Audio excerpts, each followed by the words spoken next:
Okay, let me get to some of the changes as we age. I'm going to do the females and I'm going to do the men. This is, by the way, all found in the book. So obviously I'm only giving a very shortened version of it all, but these are some of the changes. Women, the changes for them are not as obvious, believe it or not. Well, you would believe it because erectile properties are a lot more obvious than anything else, right? So for women, lubrication takes longer. It takes longer for a woman to become physically aroused. Vaginal tissues become thinner. The only area, it seems, that does get thinner for us ladies, unfortunately. Not the best place for it to happen. And that's important because they become, the lining becomes much more fragile and more susceptible to tearing and what have you, especially if it's not lubricated. Orgasms are shortened, sometimes less intense, but nonetheless satisfactory. There is a decline in sex drive, in other words, the horniness, the spontaneous sex drive, but not a decline in interest, in wanting. So regular intercourse, we know, causes or prevents atrophy of the vagina. Atrophy is, if I put my arm in a cast, and I leave the arm in that cast, and I take the cast off months later, and I look at both arms, what am I going to find? One arm is thinner than the other. The vagina is a muscle in the same way. It needs to be exercised. So we know, and for men too, the blood flow to the penis, the regular blood flow to the penis is also very important. Okay, for the fellows, what happens? Many of you will know and will experience this, and you may have felt this long before 50, in fact, because the genitals of men really start to age, for some as early as 35. It's not bad news, don't take it that way. They're just changes, you'll just notice differences. So it may take you longer to obtain an erection. It may take you longer to reach an orgasm. So if when you were younger you were a premature ejaculator, look what's going to happen when you get older. Problem solved, right?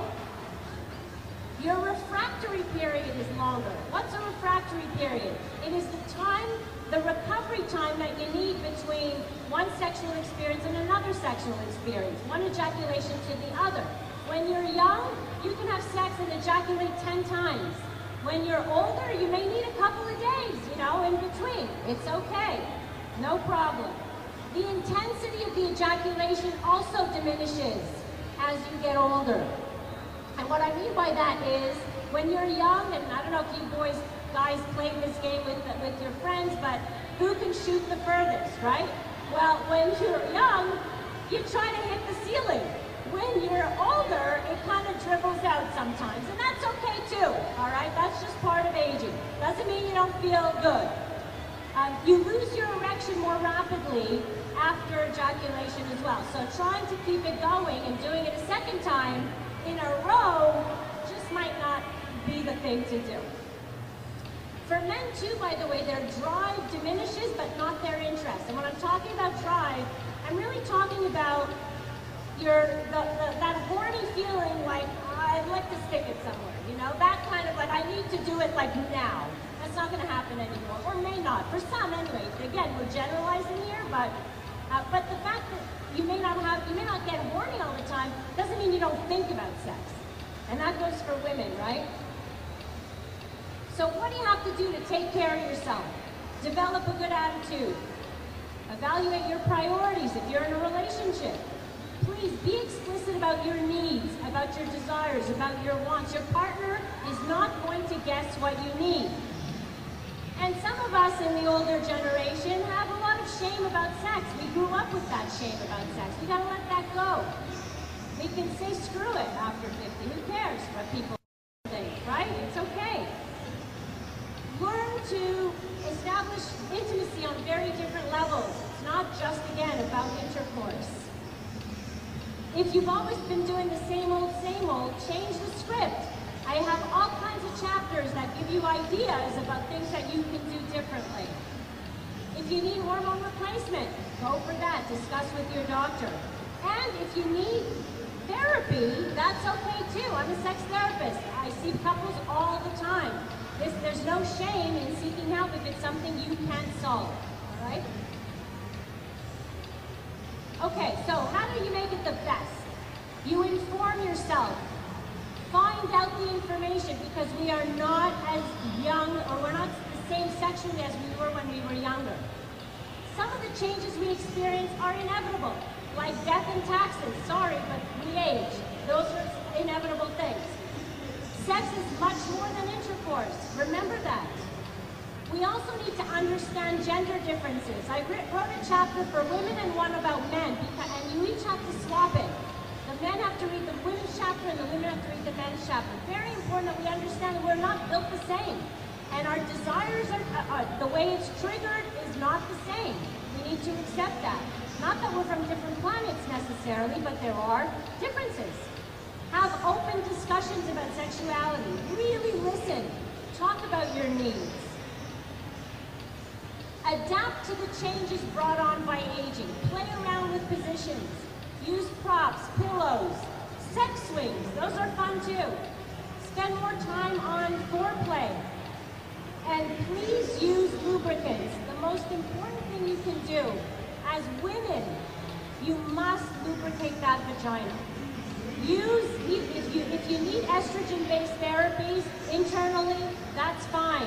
But if you don't, if you're not using that, always use external lubricants, water-based, silicone-based, all great. You can find them all here, that's for sure. And use that liberally. And it's a great time of life to start exploring different types of sexuality. Your kids are probably out of the house, you have more time for yourself. Now's the time. Go to the bookstore, go to the sex shop. Again, I have to tell you that. There's a lot of books about sex. Make your own sex toys. Why not, right? Use all kinds of things. Again, you go to the sex shop, bookstore, sex shop, all of that. You can find all kinds of wonderful, wonderful things to help you out. These are some of the favorites of clients. Some of you might know the rabbit, right, from Sex and the City. Pornography, role-playing, positions. Unfortunately, I'm being talked out now, so I have to wrap this up. I just want you to read this quote as I finish. Read it, and then I'll be at my booth right outside here. So if there's anybody who wants to come by, say hi, get a book, ask me any questions that you have, please. Let me just read this out loud because it's great. You've got to learn that sexy is not a look or a youth-only age-specific condition. Sexy is all of us, at any age. Vitality, sensuality, and the urge to love and be loved are timeless and ageless in the human spirit. Are they not? Can we all agree with that? Yes, we can agree with that. Whoops, past that. There we go. Thank you all so much for your attention. If you have any questions, I'm happy to answer. Like I said, I'm a sex therapist and a clinical psychologist in Montreal. I have a radio show that you could actually tune into, CJAD 800. You can listen online, it's live stream. I've been doing radio for many, many years. I have a nightly show for the last 15 years, answering all kinds of questions about sex, and that's what I love to do. So thank you very much for your attention and enjoy the rest of the show.